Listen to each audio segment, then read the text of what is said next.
बिस्मिल्लाहिर्रहमानिर्रहीम, अस्सलाम वालेकुम पाकिस्तान। मैं हूं हैदर मेहदी। मेरा प्रोग्राम देखने का बहुत बहुत शुक्रिया नाज़रीन। ये है वॉइस ऑफ पाकिस्तान, पाकिस्तान की आवाज़। पाकिस्तान में और पाकिस्तान में बाहर सुनने वालों का बहुत बहुत शुक्रिया नाज़रीन। आपके कमेंट्स, क्रिटिसिज्म का, आपकी दुआओं का बहुत शुक्रिया। जो मेरे पिछले 2 वीलॉग में उनमें हज़ारों कमेंट्स आए हैं। मैं तकरीबन आधे पढ़ चुका हूँ, पूरे नहीं पढ़ चुका। बहुत शुक्रिया। बहुत कंट्रोवर्शियल इश्यूज़ पे मैंने डिस्कशन की थी शेर अफ़ज़ल बरबत के। वो आप जिन्होंने नहीं देखा वो ज़रूर देखें। और मैं अपने रब से दुआ करता हूँ कि ऐ मेरे रब मेरा सीना कुशादा कर दे, मेरा काम आसान बना दे, मेरी ज़बान की गिरा खोल दे ताकि वो मेरी बात समझ सके। आज चंद मौज़ूआत पर बात करनी है। 2 इसमें से बैनुल-अक़वामी हैं और 2 हमारे मौजूदा जो पाकिस्तान में सियासत का मंज़रनामा है उसके ऊपर है, और उस पर मैंने दावत दी है none other than the great doctor Zafar Farooqui. Doctor साहब, वेलकम टू द प्रोग्राम। अस्सलाम वालेकुम। वालेकुम सलाम हैदर, और आपके नाज़रीन को भी मेरा सलाम।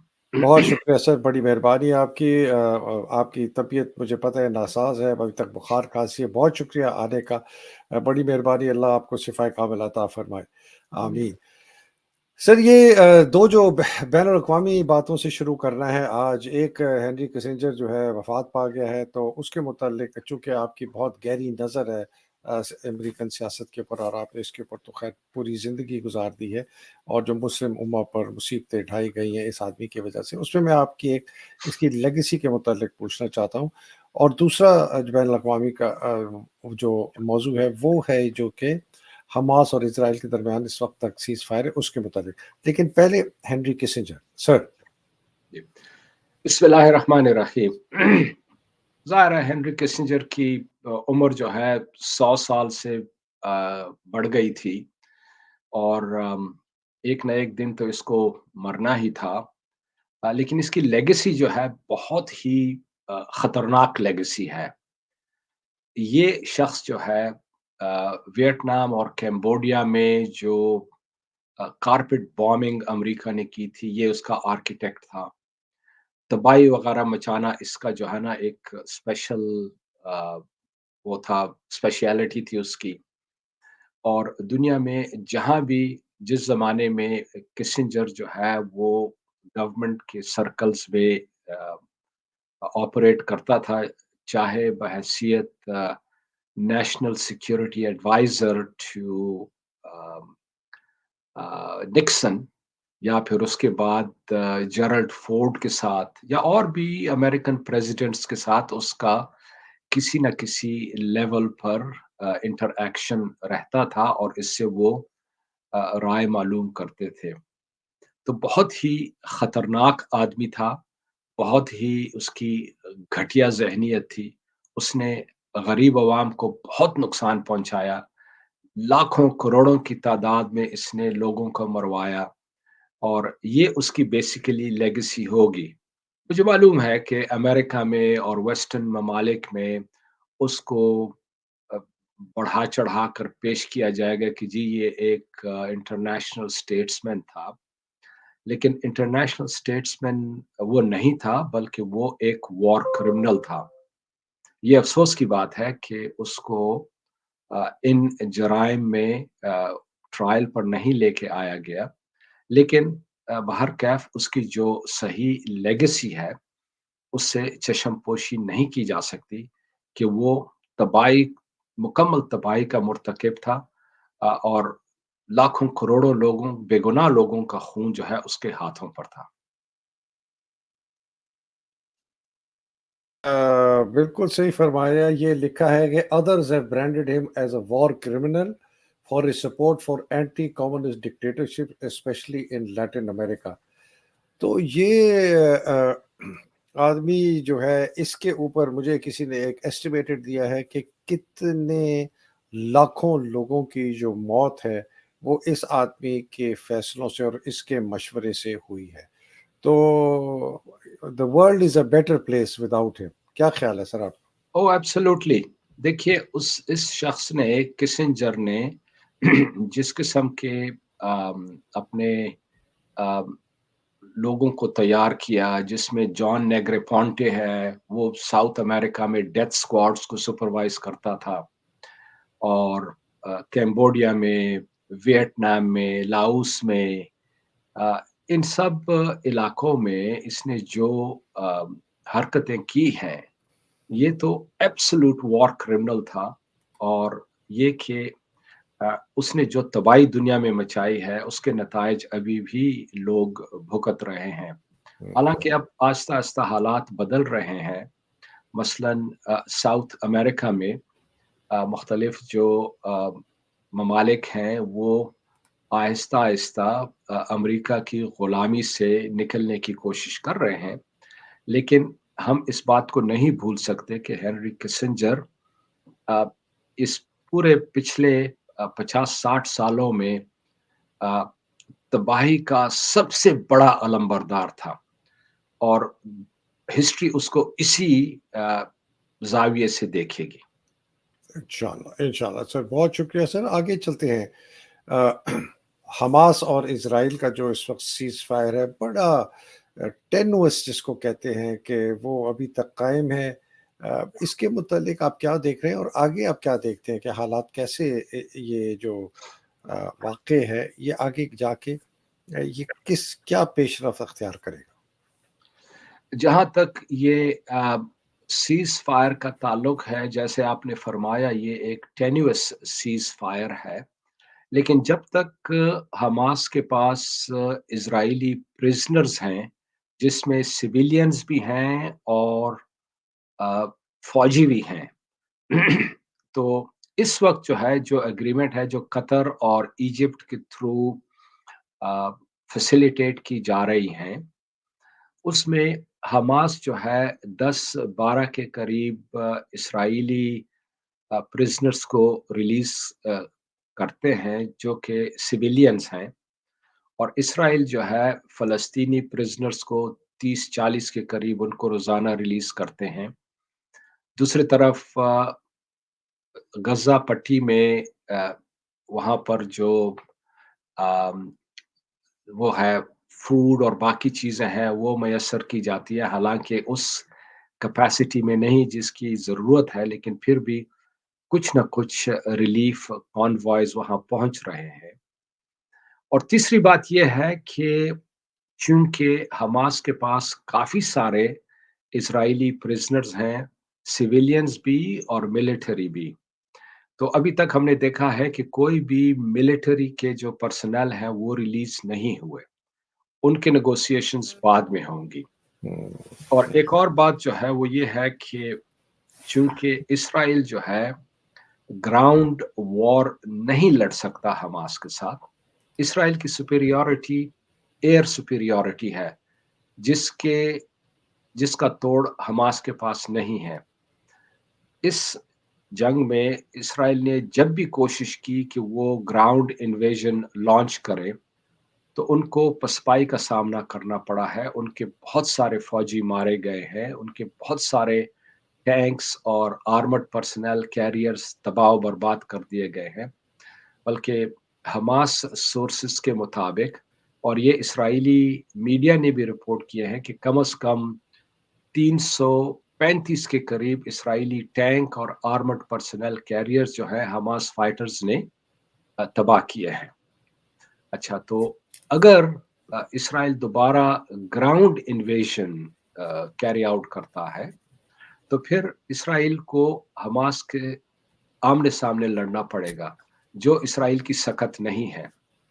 क्योंकि हमास जो है, उन्होंने वहाँ पर सैकड़ों मील के टनल्स बनाए हुए हैं, और वो अगर इस्राइलीज़ आते हैं, तो वो उन टनल से निकल कर उन पर अटैक करके दोबारा टनल्स में चले जाते हैं। और अगर इस्राएली फ़ोर्सेस जो हैं, ज़ाहिर है वो अपने टैंक्स तो नहीं ले जा सकते इन टनल्स के अंदर, उनको पैदल जाना पड़ेगा। अगर पैदल जाएँगे, तो वो उनको टारगेट करके उड़ा देंगे। इस लिहाज से इस्राइल भी इस डायलेमा में है कि वो वहाँ पर लड़ नहीं सकता, ग्राउंड इन्वेजन नहीं कैरी आउट कर सकता। तो ये जो प्रोसेस चल रहा है कि भई 10 प्रिज़नर जो हैं इस्राइल के आज रिलीज़ हुए, इस्राइल ने फ़लस्तीनियों के 30-40 रिलीज़ किए। इस तरह ये सिलसिला कुछ अरसे तक चलता रहेगा। उसके बाद जो है फिर ये जो मिलिटरी पर्सनल है, उन पर नेगोशिएशंस होंगी। सर। इसमें एक बदमाशी जो इसराइल कर रहा है वो ये है कि वेस्ट बैंक में उसने अभी तक तकरीबन कोई 3000 के करीब और फ़लस्तीनियों को किडनैप करके जेलों में डाल हुँ, दिया है, वहाँ वहाँ उन हुँ, पर तशद्दुद हो रहा है, कुछ को तो मार दिया है, जो प्रिज़नर्स रिलीज़ हुए हैं उन्होंने कहा है कि कुछ फ़लस्तीनियों को मार-मार कर हलाक कर दिया गया है, कुछ के लिम्स तोड़ दिए गए हैं, तो ये तो ज़ालिम लोग हैं, इस किस्म की हरकतें करते हैं। लेकिन ये कि ये सिलसिला मेरा ख़्याल है कि कुछ अरसे तक जारी रहेगा और मुझे लगता है कि अल्टीमेटली ये मसला जो है एक अ, सेमी टेम्पररी सीज़ फायर में तब्दील हो जाएगा और हुँ। इसराइल अपने इस मकसद में कामयाब नहीं होगा कि वो हमास को वहाँ से बेदखल करे या फ़लस्तीनियों को गज़ा पट्टी से निकाल बाहर करे। हुँ, हुँ। ठीक है सर, बहुत शुक्रिया। जो ये अभी खबर जिसका मैंने हाइलाइट किया हुआ है कि 102 इज़राइलियों को छोड़ा है, 210 पैलेस्टीनी को, और साथ-साथ ये इज़राइली जो है ये फ़लस्तीनियों को पकड़ते भी जा रहे हैं। इधर से रिलीज़ कर रहे हैं, उधर पकड़ते भी जा रहे हैं। और कल की खबर थी कि इन्होंने उस वक़्त तक, आपने तो बात की है 3000 की, मेरे पास जो खबर थी वेस्ट बैंक की, वो थी कि उन्होंने 150 और फ़लस्तीनियों को अरेस्ट कर लिया। 15,000 से ज़्यादा सर इस वक़्त तक हलाकतें हो गई हैं, जेनोसाइड हुआ है फ़लस्तीन के अंदर, और 40% इसके अंदर जो है बच्चे हैं, 6,000 इसके अंदर बच्चे मारे गए हैं। बहुत बड़ा सानिया है ये मुस्लिम उम्मा के लिए, और ख़ास तौर पे उन मुल्कों के लिए, पाकिस्तान बाशमूल, जो बिल्कुल चुप करके बैठे हुए हैं। मौलवियों को भी कह दिया आसिम मुनीर ने कि आपने कोई बयान नहीं देना इज़राइल के खिलाफ और फ़लस्तीनियों के हक़ में। बहुत अफ़सोस की बात है। सर आखिरी इसी का सवाल है, क्या ये जब सीज़ फायर होगी तो इज़राइल की जो फ़ौज है वो अ, गाज़ा में मौजूद रहेगी और अपना कब्ज़ा रखेगी या वापस चली जाएगी? मुमकिन नहीं है इसराइल को अपने फ़ौज को गज़ा पट्टी में रखने का, क्योंकि अगर हम देखें 2005 में इसराइल को वहाँ से भागना पड़ा क्योंकि मुज़ाहिमत वहाँ पर इतनी सख्त थी हुँ, और उस वक़्त तो फ़लस्तीनी जो हैं इतने मुनज़्ज़म भी नहीं थे। लेकिन फिर भी उनकी जो मुज़ाहिमत थी इसराइली फ़ौज के खिलाफ, उसकी वजह से मजबूरन इसराइल को अपनी फ़ौज को वहाँ से निकालना पड़ा। तो इन हालात में तो नामुमकिन है कि इसराइल अपनी फ़ौज को गज़ा में रख सके, क्योंकि अब फ़लस्तीनी बहुत ज़्यादा मुनज़्ज़म हैं, उनके पास बेहतर क्वालिटी का असलहा है, उनके पास अंडरग्राउंड टनल्स हैं। तो या तो अगर सपोज़ इज़राइली आर्मी जो है या उनके बेसिकली ये तो पॉलिटिकल डिसीज़न है कि अगर वो फ़ौज को वहाँ रखना चाहते हैं, तो फिर इस बात के लिए उनको तैयार रहना पड़ेगा कि उनको बड़ी तादाद में हलाक कर दिया जाएगा और ये मैं नहीं समझता कि इसराइल की पॉलिटिकल लीडरशिप जो है, वो इस बात को बर्दाश्त कर सकती है। बहुत शुक्रिया sir, thank you very much. आगे चलते हैं सर, पाकिस्तान में इमरान खान के केसेस का जो सिलसिला है जारी है, और जेल ट्रायल को ओपन ट्रायल, उनके जो तोशाखाना केस है उसका फैसला महफूज कर दिया। दूसरी तरफ से जो जज ईसीपी का जो एक लॉयर था, वो कहता है जी मुझे 2 हफ्ते चाहिए तैयारी करने के लिए। आमिर फारूक ने कहा नहीं, नहीं चलें आप 1-2 दिन ले लें। सर ये जो पिंग पोंग हो रही है ये आपको किस तरफ जाती हुई नज़र आ रही है? मुझे तो यूँ लग रहा है कि ये जो पूरा सिलसिला जो चल रहा है, ज़ाहिर है कि ये आर्मी ही करवा रही है और आर्मी का चीफ जो है और उसके चंद जर्नैल उसके आस-पास, इनके मुझे लगता है कि 2 मकासद हैं। नंबर 1 कि इमरान खान को अ, इलेक्शन में हिस्सा ना लेने दिया जाए, जैसे कि उसको तोशाखाना केस में जो कन्विक्ट किया है, उसकी वजह से वो अब इंट्रा पार्टी इलेक्शंस में हिस्सा नहीं ले सकता और वो अ, पार्टी का सरबराह नहीं रह सकता और ये अब इस पर इमरान खान ने और पार्टी ने फैसला कर लिया है कि बैरिस्टर गौहर अली खान को पार्टी का इंटरिम चेयरमैन बनाया जाएगा। हमने देखा था कि पिछले चंद दिनों में जो अफ़वाहें फैलाई जा रही थी और इसमें अनफॉर्च्यूनेटली अम, शेर अफ़ज़ल मरवत ने जिस किस्म का किरदार अदा किया था, हालाँकि उसने जो खबर दी थी वो तो सही थी, लेकिन जो तरीक़ा-ए-कार उसने इख्तियार किया, वो बिल्कुल गलत था। वो पार्टी के कवायद व ज़वाबित के खिलाफ था और जिससे काफ़ी अ, अफ़रा-तफ़री, कन्फ्यूज़न पैदा हुआ पार्टी के रैंक्स में, उनके सपोर्टर्स के रैंक में। अच्छा, दूसरी तरफ जो बात है, वो ये है कि मुझे ये ख़दशा है कि आर्मी जो है, न सिर्फ़ ये कि इमरान ख़ान को इलेक्शन में हिस्सा नहीं लेने देगी, बल्कि कोई बहाना बनाकर पीटीआई से बल्ले का निशान भी वो ले लेंगे। तो उससे टोटल कन्फ्यूज़न पैदा होगा अवाम में, क्योंकि जब वो इलेक्शंस में जाएँगे, तो वो अगर बल्ले का निशान किसी और पार्टी को दे दें, मसलन ये जो है जहांगीर तरीन की पार्टी को या किसी और पार्टी को, ये जो लोटा पार्टीज़ हैं, जो ब्रेकअवे फैक्शंस हैं, तो इससे अवाम में बहुत कन्फ्यूज़न पैदा होगा। इसका बड़ा खदशा है, क्योंकि अगर ये हो गया, तो फिर जो है अवाम ये फ़ैसला नहीं कर पाएँगे कि वोट उन्होंने किसको देना है, क्योंकि उनके ज़हन में बल्ले का निशान जो है वो पीटीआई का है, इमरान खान की पार्टी का है और वो उसी को वोट देंगे। और अगर वो निशान उन्होंने किसी और पार्टी को अलॉट कर दिया, तो फिर बहुत बड़ा मसला होगा और वो जो इंतखाबात होंगे बिल्कुल बेमायनी और कोई उससे हासिल नहीं होगा। जो आजकल के हालात हैं, उससे भी बदतर हालात पैदा होंगे और पाकिस्तान कोई तरक्की नहीं कर पाएगा। सर ये वो जिसको कहते हैं ना ट्रेन रैक, जो हमने बहुत पहली दफ़ा पहले भी बातें की है कि जी ये जो लोगों को नज़र नहीं आ रहा, जो ड्राइवर ट्रेन चला रहा है कि आगे खाई है और वो दबा के तेज़ी से चला रहा है। ये जाके मिडल ईस्टर्न मुल्कों में जाके एमओयू साइन कर दें, पैसा आ जाएगा, हालात ठीक है।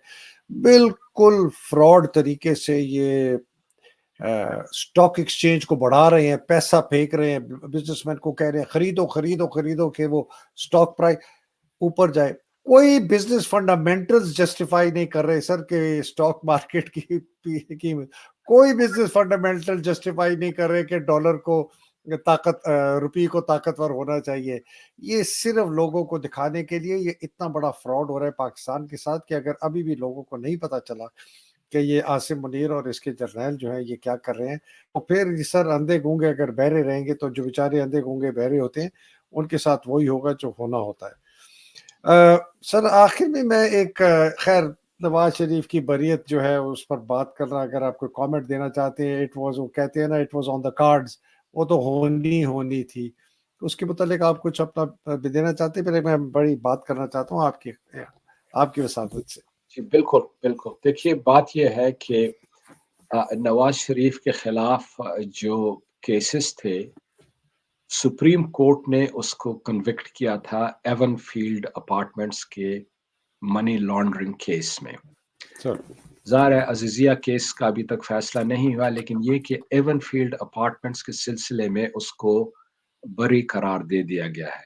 जब उसको 1990s में सुप्रीम कोर्ट ने कन्विक्ट किया था, तो आज उसको कैसे उन्होंने बरी करार दिया है? और वो 4 साल तक भाग गए थे मुल्क से, छिपे हुए थे। और बल्कि मुझे तो हैरत होती है कि इस शख्स को शर्म भी नहीं आती है। ज़ाहिर है कि ये तो है बेशर्म लोग, लेकिन फिर भी इंसान जब सोचता है कि कम से कम कुछ तो शर्म और हया होनी चाहिए। ये कहता है जी मैंने अपना ये फैसला अल्लाह ताला पर छोड़ दिया था।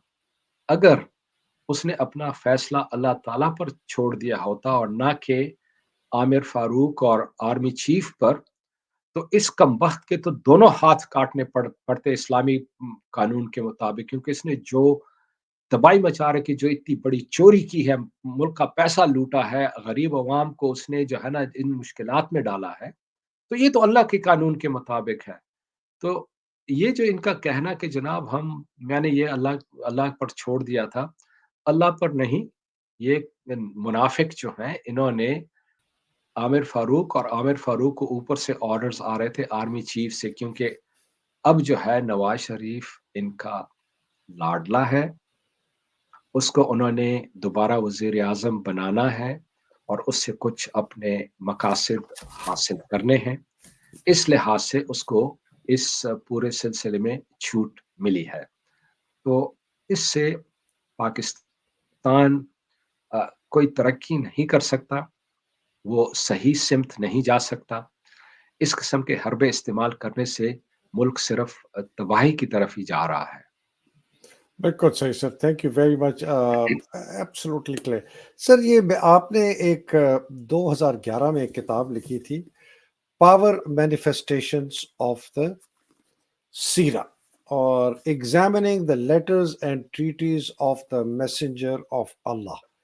ये आपकी किताब है, मैंने पहले भी पढ़ी थी काफी साल पहले, फिर मैं इसको कल से पढ़ना शुरू कर रहा हूँ। ये तो मुझे ऐसे लगता है कि जो आपने मक्का के हालात बयान किए और जिस तरीके से रसूलुल्लाह सल्लल्लाहु अलैहि वसल्लम ने अपनी पावर की मैनिफेस्टेशन की, अपनी ताकत का इजहार किया, और उन्होंने जो खतूत लिखे मुख्तलिफ लोगों को, वो तो ऐसे लगता है कि जो पाकिस्तान में जो इस वक्त फौज, आसिम, जरनैल, ये तो ऐसे लगते थे ये जैसे मक्का के वो जो मर्चेंट्स होते थे ना, अबू सुफियान के अंडर, जैसे वो आप उनका हाल बयान कर रहे हैं सर। बिल्कुल, देखिए एक जो अ, तारीख की बुनियादी बात है, वो ये है कि जो भी गासिब लोग होते हैं, जो भी डाकू लुटेरे लोग होते हैं, जब वो इक़्तिदार पर काबिज़ हो जाते हैं, तो वो फिर क़त्अन उस इक़्तिदार को छोड़ने के लिए तैयार नहीं होते हैं, क्योंकि उनके पर्सनल इंटरेस्ट जो हैं, वो उस इक़्तिदार से जुड़े हुए होते हैं। तो हम ये सिचुएशन जो मक्का में हुज़ूर सल्लल्लाहु अलैहि वसल्लम ने फ़ेस की, जो मक्का के जो चीफ्स थे, कुरैश मक्का, जिसमें अबू सुफ़ियान हो, उमय्या इब्न खलफ हो, या दूसरे हों, अबू जहल हों, ये मुख्तलिफ़ किस्म के जो अ, कबाइल के जो चीफ्स हों, इनके सब के वेस्टेड इंटरेस्ट्स थे, और वो किसी हालत में भी जस्टिस और फेयरनेस को कबूल करने के लिए तैयार नहीं थे। और इसी के खिलाफ हुजूर सल्लल्लाहु अलैहि वसल्लम ने अपनी जिद्दोजहद शुरू की। इस्लाम का पैगाम जब लोगों में फैलाना शुरू कर दिया, तो ये जो मक्का के चीफ्स थे, उनको खदशा लाहक हो गया कि अगर ये मैसेज अवाम में फैला, तो उनके तो इंटरेस्ट जो हैं अ, वो होंगे, क्या कहते हैं, वो बरकरार नहीं रख सकेंगे। तो इसी वजह से उन्होंने अ, उस दौर में मुसलमानों पर बेतहाशा मज़ालिम ढाए। अगर हम इसको पाकिस्तान से कंपेयर करें, तो पाकिस्तान में भी यही कुछ हो रहा है। इस वक़्त इमरान खान ने जिस तरीके से अवाम को मोबिलाइज़ किया हुआ है, उनमें एक अवेयरनेस पैदा की गई है, और उनको एक इश्यू पर लेकर आ गए हैं कि बात हक की करनी चाहिए, हक की खातिर गरीबों की मदद करनी चाहिए, ज़ालिमों से छुटकारा हासिल करना चाहिए। तो यही चीज़ जो है, ये जो डाकू लुटेरे काबिज़ हैं हुकूमत पर, और ताकत है जिनके हाथ में, तो वो ये मज़ालिम ढा रहे हैं। देखिए ना, हमें मालूम है कि कम से कम 30,000 से ज़्यादा लोग जो हैं, पीटीआई के वर्कर्स, वो जेलों में पड़े हुए हैं। हर किस्म के मज़ालिम उन पर ढाए जा रहे हैं। उसके अलावा ख़वातीन भी सैकड़ों की तादाद में, पीटीआई की लीडरशिप, यानी जो मज़ालिम इस वक़्त इस दौर में पाकिस्तान में हो रहे हैं, ये कभी भी तारीख़ में नहीं हुए कि कोई भी अ, हुकूमत जो है, हुकूमत तो क्या है, फ़ौज ही है जो कर रही है, कि कोई फ़ौज जो है अपने लोगों पर इस किस्म के मज़ालिम नहीं ढा सकती। मसलन इसराइल जो है, फ़लस्तीनियों पर ये मज़ालिम ढा रहा है, लेकिन वो तो फ़लस्तीनियों को अपना समझते ही नहीं है। या इंडिया की जो हुकूमत है, मोदी की हुकूमत, जो कश्मीर में मज़ालिम कर रही है, वो कश्मीरियों को तो अपना सिटिज़न नहीं समझते। तो इसलिए उनको कोई इसमें कबाहत नहीं है। लेकिन पाकिस्तान में तो पाकिस्तान के अपने शहरियों पर पाकिस्तानी फ़ौज जो है, ये मज़ालिम ढा रही है। जब मैं फ़ौज की बात करता हूँ तो मेरा मकसद आसिम मुनीर और उसके आस-पास जो चंद जर्नैल हैं, आईएसआई और बाकी लोग, ये मज़ालिम ढा रहे हैं। ज़ाहिर है इन्होंने पुलिस को आगे किया हुआ है, कोर्ट्स को इन्होंने मैनिपुलेट किया हुआ है। इस किस्म के छछोरे जजेस मसलन आमिर फारूक और हुमायूं दिलावर और इस किस्म के उनसे जो ये फैसले करवाते रहते हैं। तो ये है कि इसके लिए इनसे निमटने के लिए अवाम की मोबिलाइज़ेशन की ज़रूरत है, ताकि अवाम जो है वो इकट्ठे हों एक इश्यू पर और एक तहरीक की शक्ल में इन अ, गासिब फ़ोर्सेस का मुकाबला करें। क्योंकि ये बात हमें ज़हन में रखनी चाहिए कि किसी भी गासिब फ़ोर्स ने तारीख़ में कभी भी वॉलंटरीली पावर रिलिंक्विश नहीं किया। उनको पावर से हटाना पड़ता है। ये सर उन आपने इसमें भी यही बात की। जी, बिल्कुल। जब मैंने बार-बार इसका ज़िक्र किया है कि जब तक कोई कोई जो है ना गासिब क़ुव्वत जो है वो वॉलंटरीली पावर रिलिंक्विश नहीं करती। उनको कन्फ्रंट करना पड़ता है, क्योंकि वो क्यों वॉलंटरीली रिलिंक्विश करें पावर? क्योंकि उनके अपने जो हैं इंटरेस्ट फिर वो होते हैं अ, मफाद जो है उनके ऊपर असर होता है उनके। बिल्कुल, बिल्कुल उनके इंटरेस्ट पर असर होता है, उनको अपने इंटरेस्ट पर सैक्रिफाइस करने पड़ते हैं, अपने इंटरेस्ट छोड़ने पड़ते हैं। तो इसके लिए तो जिद्दोजहद लाज़मी है और इस लिहाज से हमारे लिए हुज़ूर सल्लल्लाहु अलैहि वसल्लम की सीरत में बहुत सारे जो है ना एग्ज़ाम्पल्स हैं और बिलख़ुसूस ये जो जिसका मैंने ख़ास तौर पर जो पावर मैनिफेस्टेशंस ऑफ द सीरा के हवाले से ये जो किताब लिखी है, इसमें मैंने इस पॉइंट को हाइलाइट किया है कि हक़ के लिए आपको पावर हासिल करनी पड़ेगी। पावर के बगैर आप कुछ नहीं कर सकते। आप नसीहत करते फिरें जितने भी, लोग नहीं मानेंगे क्योंकि आपके पास कोई पावर ही नहीं है, कोई ताकत ही नहीं है। लेकिन जब आप पावर हासिल कर लेंगे, तो मेजॉरिटी लोग जो हैं, वो फिर राह रास्त पर आ जाएँगे और जो नहीं आएँगे, उनके लिए फिर कानूनी चाराजोई मौजूद है। उनको फिर उसके मुताबिक उनके खिलाफ कार्रवाई की जा सकती है। सर मैं तो बहुत शुक्रिया सर, मैं तो बहुत रिकमेंड करूँगा जितने लोग किताबें पढ़ने का शौक है या वो इस मौज़ू को समझना चाहते हैं कि ताकत का हादसा या हसूल या हासिल करना कितना ज़रूरी है अगर आप निज़ाम में तब्दीली लाना चाहते हैं। और इसकी सबसे बड़ी मिसाल आपने इस किताब में पावर मैनिफेस्टेशंस ऑफ द शिया ऑफ द सीरा examining the letters and treaties of the message of Allah सल्लल्लाहु अलैहि वसल्लम, ये ज़रूर पढ़ें। आई एम श्योर ये पाकिस्तान में अवेलेबल होगी किताब, नहीं होगी तो institute of contemporary Islamic thought जो है उनको आप डायरेक्ट रब्ता करें, गूगल करें, वो आपको ये किताब भिजा देंगे। बहुत शुक्रिया सर, अल्लाह सुब्हानहू तआला आपको सेहत शिफाए काबिला अता फरमाए, आपके अहल वयाल को अपने अपने हिफ्ज़-ओ-मान में रखे। पाकिस्तान की जो हकीकी आज़ादी की जंग लड़ने वाले हैं, अल्लाह सुब्हानहू तआला उनको अपने हिफ्ज़-ओ-मान में रखे, खौफ के बुत तोड़े और बेचारे जो मुसीबतों में हैं, कैद में हैं, बेचारों के साथ तशद्दुद और टॉर्चर हो रहा है, ख़ास तौर पे हमारी ख़वातीन, अल्लाह सुब्हानहू तआला उनकी मुश्किलें आसान करे, इमरान की मुश्किलें आसान करे और जो हम एक ऐसा पाकिस्तान देखें जो फले और फूले और जो बेचारे शहीद हो गए, अल्लाह सुब्हानहू तआला उनके दर्जात बुलंद करे। पाकिस्तान ज़िंदाबाद, पाकिस्तान पाइंदाबाद, इलाही आमीन। अस्सलाम वालेकुम। खुदा हाफ़िज़ सर। बहुत शुक्रिया सर। Thank you.